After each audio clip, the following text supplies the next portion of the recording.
오후 예배 말씀은 어린아이와 같이라는 제목으로 마태복음 18장 1절에서 7절 말씀입니다. 같이 공부하겠습니다.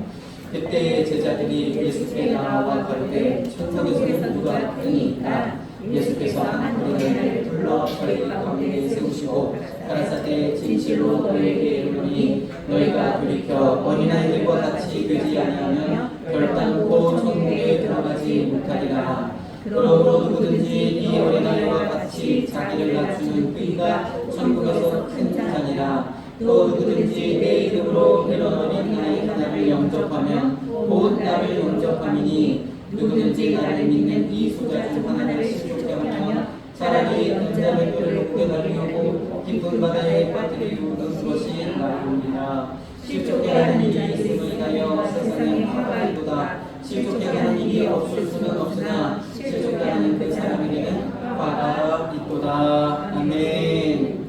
참 그렇지요. 지금 제가 가만히 생각해 보니까 우리나라의 출산율이 떨어지는 이유가 하나님께서 이 복음으로 새롭게 하라는 뜻인 것 같아요. 있는 분들이 더 쑥쑥 나아가지고 우리 교회는 이게 해당되는 사람이 많지가 않았어요.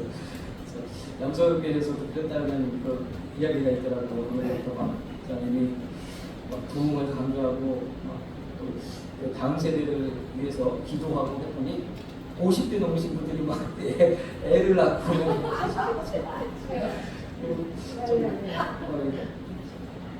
그렇기도 하지만 덕분에 막 갑자기 그 유치부가 더 늘어나고 그랬다는 얘기가 있더라고요. 그래서 저도 정말 좀 생각이 드는데 한 명 더 낳았어야 되는데 나이도 있어서 주님. 그래서 아무튼 어쨌든 우리 믿는 사람들은 성교적 마인드로 나가는 거죠.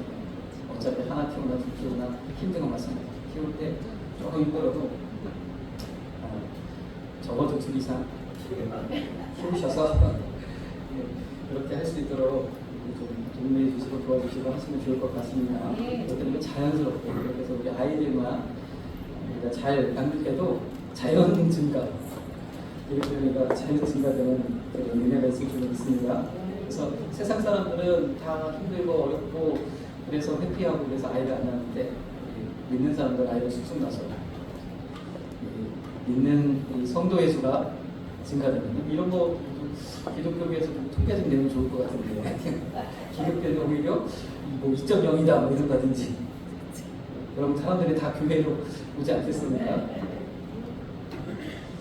자 우리 공간복음, 마태복음, 마가복음, 누가복음 이 세 복음을 공간복음이라고 같은 관점으로 쓰여졌다 해서 공간복음에 나타나는 어린아이와 관련 성구들을 보면 오늘은 마태복음에 있는 세 가지가 있는데 결국 이 세 가지로 이제 귀결되는데 마태복음 11장 25절, 18장 3절, 19장 14절 이 말씀들입니다. 우리가 이런 말씀들을 통해서 어린아이와 같이 된 것이 어떠한 것인가 우리 한번 보도록 하겠습니다. 우리 첫 번째는요, 주님 말씀하셨죠. 18장 3절도 어린아이들과 같이 되지 아니하면, 그래서 첫째로는 어린아이 같이 되라 말씀하셨어요. 우리로 하여금 어린아이들과 같이 되라. 더 나아가서 그렇게 되지 않으면 천국에 들어가지 못해요. 여러분들도 어린아이들과 같습니까 지금? 같아야 천국에 간다고 하는데 어린아이와 같아야 하는 것이 어떠한 것일까요? 우리 말씀을 이제 먼저 보면 마태복음 18장 1절에는 이렇게 이야기하고 있습니다. 천국에서 누가 크니까 하고 제자들이 예수님께 물었다는 거죠. 그래서 다른 말씀들도 보면 항상 제자들의 가장 그 중요한 최대 관심사가 누가 예수님의 좌편과 우편에 앉을 것인가, 누가 좌의정이 되고 우의정이 될 것인가, 누가 오른손이 되고 왼손이 될 것인가. 이게 예수님의 제자들이 12명이니까 그렇죠. 적어도 한 괜찮죠. 12명 중에 2명은 예수님의 좌우에 앉을 것이니까 항상 그것이 제자들의 관심사였다는 거예요. 그래서 여기 마가복음에는 길을 가는 중에 서로 그렇게 토론했다, 쟁론했다, 내가 더 크다. 내가 거기에 합당한 사람이다. 내가 더 열심히 했다. 이렇게 한다는 거죠. 그런데 주님이 오늘 마태복음 18장에서는 한 어린아이를 불러 세우시고 이 어린아이들과 같이 되지 않으면 천국, 하나님 나라에 들어가지 못하리라. 그리고 하나님 나라에서는 이 어린아이와 같이 자기를 낮추는 자가 큰 사람이다, 큰 자다. 내 오른편에 설명은 이렇게 낮아지고 종이 되고 섬기라 말씀하시는 거죠. 어린아이와 같이 낮추는 자, 그가 하나님 나라의 큰 자가 일컬음을 받으리라 이렇게 말씀하셨어요. 그래서 어린아이 같이 되라 한다는 것은 어린아이처럼 자기를 낮추라 이런 말씀이죠. 겸손하라 말씀이고 또 남을 나보다 낮게 여기고 섬기라 이런 말씀이죠. 주님처럼 주님도 우리를 섬기시기 위해서 오신 것처럼 오늘 우리가 말씀을 들었죠. 섬기는 것이 교회든지 가정이든지 가장 중요한 주님이 기뻐하시는 그런 덕목인 줄 믿습니다. 그래서 이렇게 섬기는 자가 되라 말씀하시는 거죠. 마태복음 11장에서도 같은 맥락의 말씀으로 이렇게 말씀하셨어요. 지혜롭고 슬기 있는 사람들에게는 하나님을 숨기시고 하나님의 행하신 일들, 예수님의 하신 일을 보고도 깨닫지 못하는 거죠. 지혜 있다고 하는 사람들, 또 슬기 있다고 하는 사람들, 하나님의 말씀을 아주 정통해서 그 율법에 대해 아주 박식한 사람들, 바리새인 서기관들은 예수님을 알아보지 못하는 거죠. 그냥 자기의 위치를 위협하는 어떤 존재로 생각할 뿐이라는 거죠. 그러나 어린아이 같이 순박하고 하나님 말씀을 사모하고 하나님 오시기를 고대하는 그들에게는 예수님이 보여준 줄 믿습니다. 예수님을 보게 하시는. 그래서 어린아이들에게는 나타내심을 감사하나이다. 우리도 어린아이와 같은 심정으로 예수님을 바라보고 하나님을 바라보아야 될 줄 믿습니다. 너무 죄고 따지고 하면 어렵다.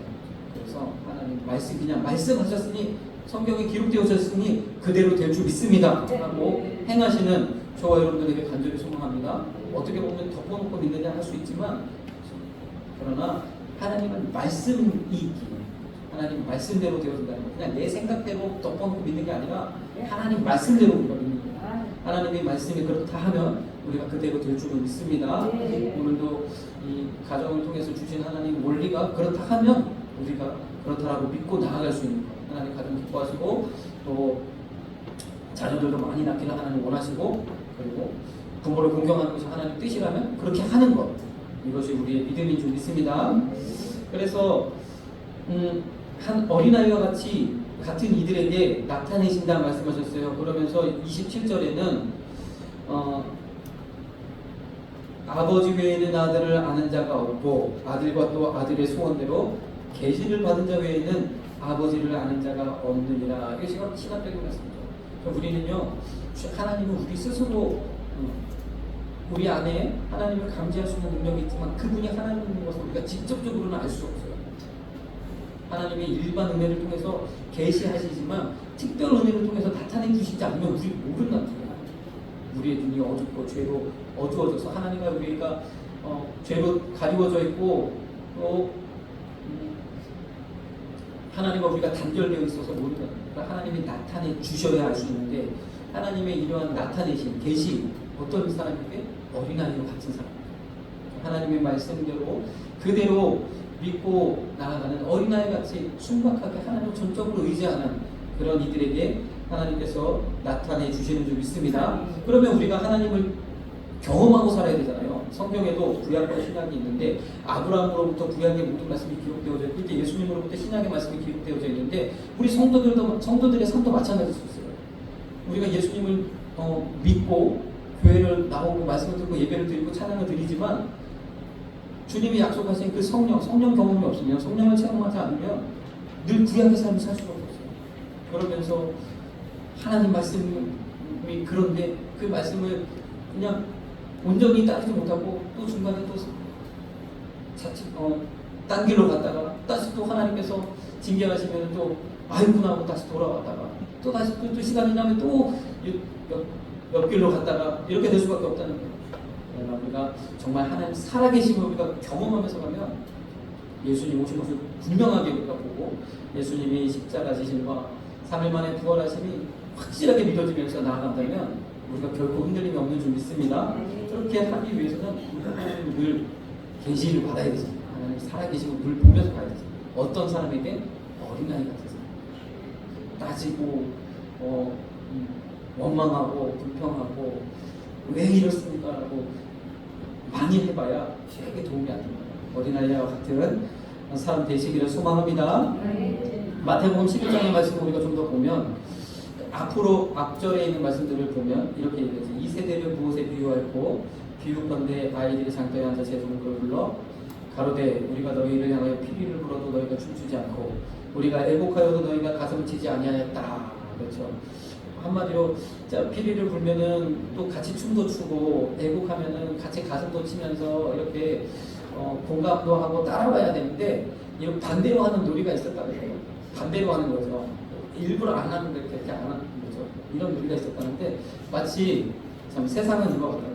주님 말씀에 대하여 마치 반대로 하는 것처럼 애꿎게 굳이 동성연애는 하나님 미워하시는데 굳이 그것이 맞다라고 이야기한다니까요. 희한해요. 가정은 하나님 기뻐하시고 이렇게 부모를 공경해야 됩니다 한다는데 굳이 아니라는 거죠.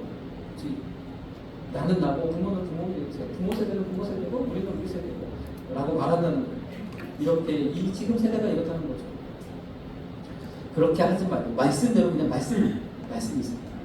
우리 아이들도 부모님 말씀에 잘 따르면 참 얼마나 순탄하고 평탄하겠어요. 하나님 주님 말씀 아니 부모님 말씀 제대로 안 따르면 매일 지적도 듣고 또 매맞고 울고 그러면서도 어쨌든 시간이 가고 성장하고 철은 들어요.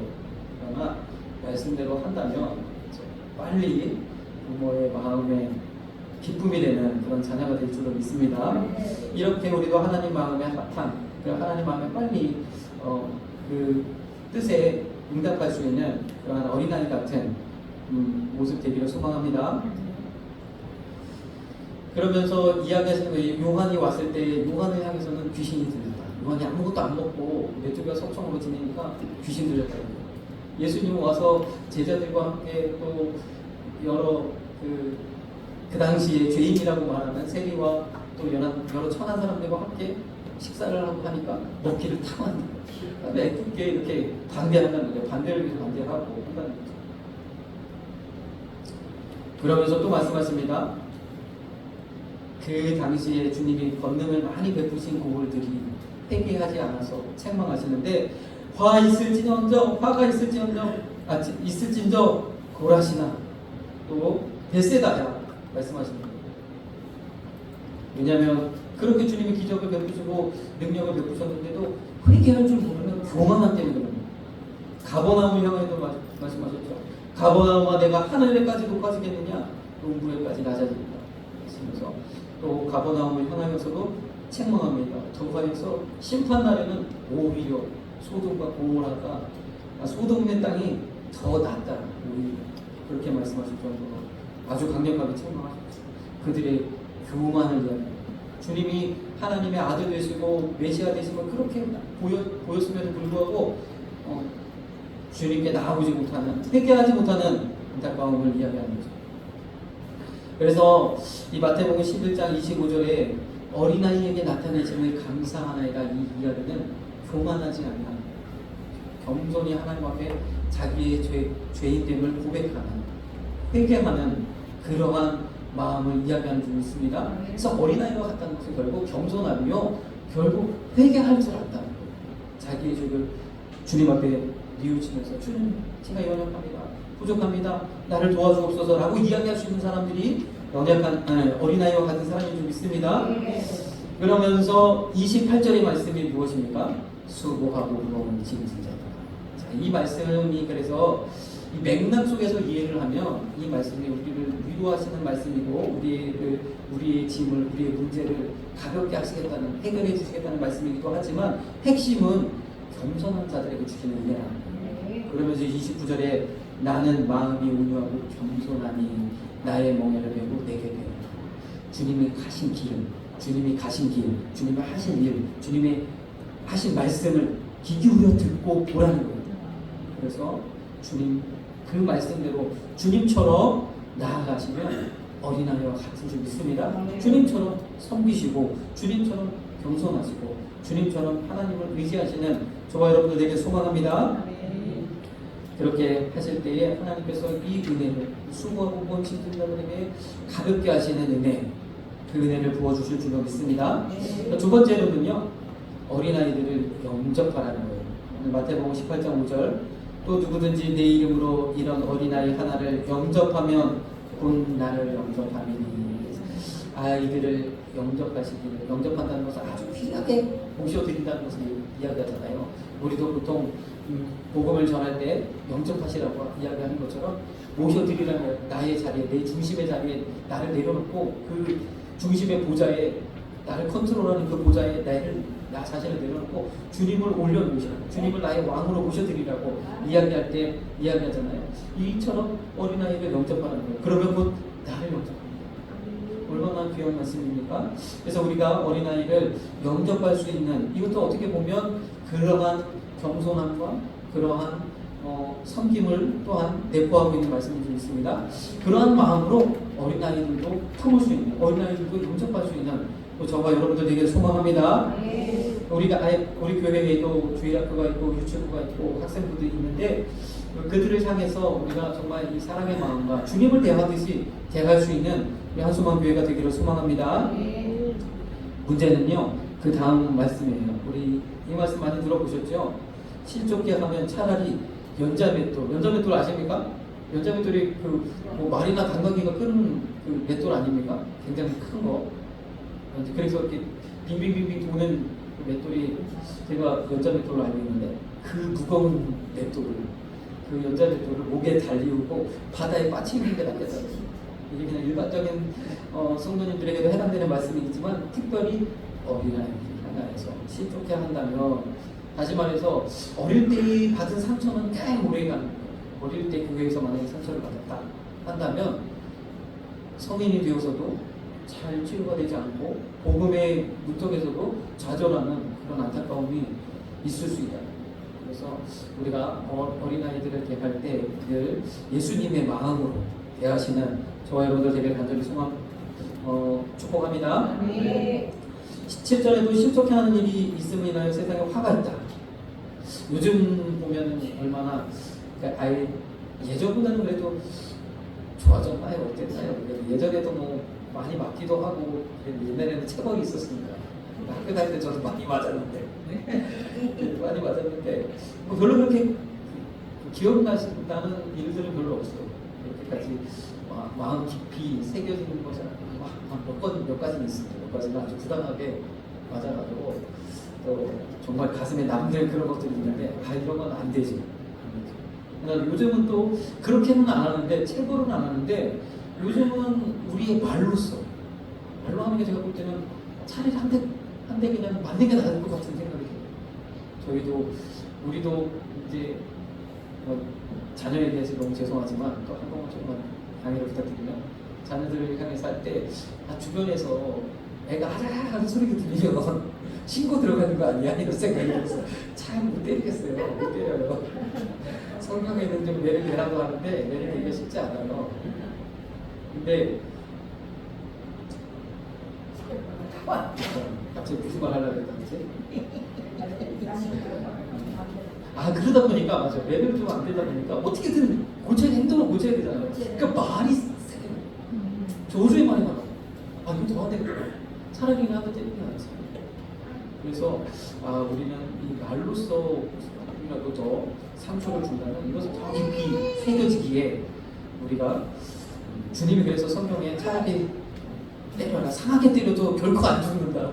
잠언에는 그렇게 말씀하고 있잖아요. 그래서 차라리 말로써 상처를 주는 것보다는 우리가 감정을 담지 않고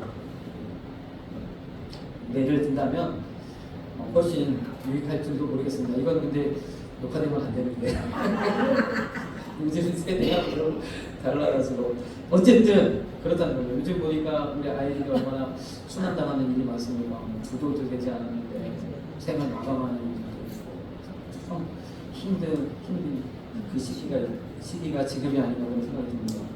그래서 참 이런 실족해 하는 일들이 많아서 우리는 또 화가 오는 것 같아요. 출산도 줄어들고 위기에 봉착하는 것 같아요. 우리가 정말로 이런 민족의 죄를 우리가 회개해야 됩니다. 믿는 사람들이 내가 그런 것처럼 회개할 수 있는 우리가 되어야 될 수 있습니다. 왜냐하면 실족하는 사람에게도 화가 있겠지만 우리나라도 그러면 우리도 그 안에 참 벗어날 수 없기 때문인 줄 믿습니다. 그러면서 계속 말씀을 보세요. 연장선에서 보면 더 새롭게 보여집니다. 내 손이나 발이 너를 범죄케 하거든. 야, 이 말씀이 근데 일반적인 범죄가 아니라 우리 아이들을 생각하면서 이 말씀을 보십시오. 이게 계속 연장선으로 보시라는 말씀이죠. 어린아이를 영접하라 하신 말씀을 통해서 그래서 6절, 7절 면자맷돌 이야기도 그리고 내 손발이 범죄케 하는 거, 내 눈이 범죄케 하는 거. 아이를 향한 아이는 약하니까 작으니까 힘이 없으니까 우리가 손발이 나갈 수가 있죠. 그렇죠? 그럴 수 있어요. 저도 막 공감합니다. 근데 업신여기지 말라는 거예요. 어린아이이지만 힘이 약하지만 하나님이 우리 보내신 고귀한 생명, 그렇죠? 인격체로 받아들이시고 인격체로 대우하시는 저와 여러분들에게 간절히 소망합니다. 내 눈이 너를 범죄케 하거든. 그렇죠? 아이들이 약하니까 업신여길 수 있죠. 힘이 없으니까 모자라 보이니까 아직 다 성숙하지 못했으니까 어른의 입장에서 볼 때는 아이들이 연약해 보이죠. 참 제가 먼저 참 회개를 해야 되는데 저도 이 말씀을 통해서 많이 회개를 하게 됩니다. 삶과 이 소자 중 하나도 업신여기지 말라. 왜냐하면 저희 천사들이 하늘에서 하늘에 계신 내 아버지의 얼굴을 항상 뵙니다. 하나님과 우리보다 더 가깝고 하나님과 늘 소통하는 어린 아이들이라는 거죠. 그래서 우리가 어른들이 세상적인 지식이 더 많다고 더 경험이 있다고 업신여기지 말라. 아이들은요 하나님이 더 관심을 가지고 보고 계시는 줄 믿습니다. 그래서 그러면서 이렇게 말씀하시는 거예요. 양 100마리가 있어도 99마리를 놓고 한 마리를 찾아 나서는 것처럼 이른 양은 찾지 않겠느냐. 그 마음으로 우리 아이들도 찾아 나서야 됩니다. 이른 양을 찾는다는 의미가 또 이렇게도 우리에게 다가오는 줄 믿습니다. 우리에게 주어진 아이들, 우리가 양육해야 될 아이들, 이들이요 이른 양인 거예요. 그들을 향해서 우리가 계속적으로 지속적으로 관심을 가지시길 소망합니다. 축복합니다. 특히나 교회 나왔다가 아직 나오지 못하는 아이들, 학생들 같은 청년부 학생 관심을 우리가 계속 가지시고 어떻게 하는 거예요? 기도해야죠. 기도하시라는 거예요. 그 이름을 불러가면서 기도하시라는 거예요. 언젠가 하나님 반드시 돌이키십니다. 우리 부모님들도 마찬가지로 계속적으로 기도하면 하나님 반드시 돌아오게 하십니다. 왜냐? 마태복음 18장 14절 같이 읽겠습니다. 이와 같이 이 소자 중 하나라도 이루어지는 것은 하늘에 계신 너희 아버지의 뜻이 아니기 때문에 반드시 우리가 기도하면 돌아오게 하실 줄로 믿습니다. 이러한 말씀의 연장선에서 또 한번 보면 몇 번이나 용서해 주겠습니까? 7번이면 괜찮습니까? 7번씩, 70번씩 7번이라도 하라. 꼭 집어서 490번 하라는 게 아니라 무한대로 용서해요. 아이들에게는 더더더 용서하시기를 주님의 이름으로 축복합니다. 마태복음 19장에서도요 어린아이들을 용납하고 내게 오는 것을 금하지 말라 했습니다. 주님이 말씀하셨어요. 직접 말씀하셨습니다. 우리 교회도 아이들이 올 수 있는 그런 교회가 되어야 될 수 있습니다. 어떤 교회는 아이들은 소비만 하고 들어오는 게 없잖아요. 아이들은 별로 환영을 안 하시고 어른 정도만 이렇게 받으시는 그런 교회들도 간혹 있으시더라고요. 안 된다는 거죠. 교회는 아이들이 올 수 있는 곳이어야 할 줄 있습니다. 그래서 우리가 참 그 귀감을 가지고 보면 우리 남서울중앙교회는 4월, 5월, 6월이면 이 어린이들 행사 하신다고 하더라고요. 4월 첫째 주, 5월 첫째 주, 6월 첫째 주 하면서 아이들을 이제 불러올 수 있는 그런 행사들을 한다고 하더라고요. 그래서 놀이기구가 좀 하루씩 빌려가지고 이제 우선적으로는 그 교회 그 아이들을 이제 놀 수 있고 또 그들이 친구들을 불러와서 함께 놀 수 있고 또 주변에 이웃 주민들이 함께 놀 수 있는 그렇게 공간을 한다고 그 얘기를 들었을 때 자, 우리 교회도 주차장이 저렇게 넓게 멋지게 있는데 놀이기구 뭐죠? 공기 불어넣어서 하는 거 이런 거라도 한번 빌려서 하면 어떨까? 뭐 바이킹이라도 한번 빌려서 또는 뭐죠? 가상 그런 기기라도 한번 빌려서 하면 어떨까? 그런 아이디어를 한번 드렸는데 우리 엉태동 집사님하고 김예민 집사님이 내년에 한번 참고해 보겠습니다. 이게 왜 그러냐면 돈이 들어가니까 물질이 들어가니까. 그런데 우리 아이가 오늘 말씀처럼 우리 아이들이 정말 우리 교회의 소망이고 우리가 예수님처럼 대해야 한다면 이 정도 투자는 해야 될 줄로 믿습니다. 그래서 우리 교회가 그래서 계속 기도해야 돼요. 우리 재정 풍성해서 기도하는 것 가운데서 우리가 좀 더 우리가 계속적으로 이렇게 할 수 있도록 계속 기도해 주시기 바랍니다. 자, 그리고 이제 성경에는 반대로 어린아이와 같이 되지 말라 하는 말씀도 있어요. 여기까지만 좀 더 보겠습니다. 고린도전서 14장 20절에 보니까 형제들아 지혜에는 아이가 되지 말고 악에는 어린아이가 되라. 지혜에 장성한 사람이 되라. 주님이 특별히 장성하기를 성장하기를 성숙되기를 원하는 부분이 있다는 거예요. 어린아이처럼 되지 말고 여기 이런 부분에서는 어른처럼 하기를 원하시는 부분이 있어요. 오늘 고린도전서 14장 20절의 말씀은 14장이 은사장이잖아요. 은사에 대해 말씀하실 때 특별히 예언의 은사를 말씀하시면서 이 말씀이 들어있어요. 그러면서 방언을 하는 건 너무 좋은데 방언 하나님 주신 은사고 하나님이 택하신 그런 기초 은사이고 여러 가지로 방언 유익하고 우리 기도에 도움이 되고 그런데 방언을 더 많은 것 감사할 일이지만 남을 가르치기 위해서는 어떻게 하라? 예언을 잘하지. 이렇게 말씀하는 거예요. 그러면서 이러한 지혜가 필요하다는 거죠. 그래서 방언으로 기도하는 건 너무 좋지만 개인이 누리기 위해서 좋지만 남을 가르치는 부분에 있어서 우리가 어른이 되어야 된다. 남을 가르치는 거죠. 예언을 하면 예언이라는 거 하나님 우리가 기도하면 하나님이 우리에게 말씀하여 주시고 그 말씀을 통해서 우리가 선포하면 믿지 않는 사람들이나 연약한 사람들이요 그 말씀으로 그것을 책망으로 받고 자기의 죄를 뉘우치고 회개하고 돌이키거나 또는 그 마음에 숨겨왔던 것 정말 꽁꽁 숨겨놓았던 것이 드러나면서 정말 하나님 앞에 영광을 받고 그래서 이게 하나님도 이분들도 어떻게 알았냐고 하면서 정말 하나님 살아계십니다 하면서 주님 앞에 나올 수 있는 그런 은혜가 있더라고요. 그래서 그리고 고린도전서 14장 26절에는 그러면서 여러 가지를 말씀하셨어요. 찬송시도 가르치는 말씀도 계시도 방언도 통역학도 다 교회를 위하여 이렇게 하는 그런 지혜에 있어서는 어떻게 하라? 어린아이같이 되지 말고 어른이 되라. 장성한 분량에 이르라. 말씀하셨는지 믿습니다. 다시 말해서 이러한 은사에 있어서는 이렇게 남을 가르치고 양육하고 세우는 일에 있어서는 욕심을 가지고 영적인 욕심을 가지고 달려들라는 거예요. 적극적으로 이런 것들을 구하고 하나님을 위해서 주의 일을 위해서 사용하라는 거죠. 또 하나는 에베소서 4장 14절의 말씀입니다. 여기 보면 우리가 이제부터 어린아이가 되지 아니하여 사람의 괴술과 간사한 유혹에 빠져 모든 교훈의 풍조에 밀려 요동치 않게 하려 함이라 말씀하셨는데 11절 말씀에 보니까 역시 마찬가지로 혹은 사도로 혹은 선지자로 혹은 복음 전환자 혹은 목사로 각각의 직분들을 주셨단 말이죠. 이 직분에 해당하시는 분들은 어른스러워지라는 거예요. 장성하라는 거예요. 장성한 분량에 이르라는 거예요.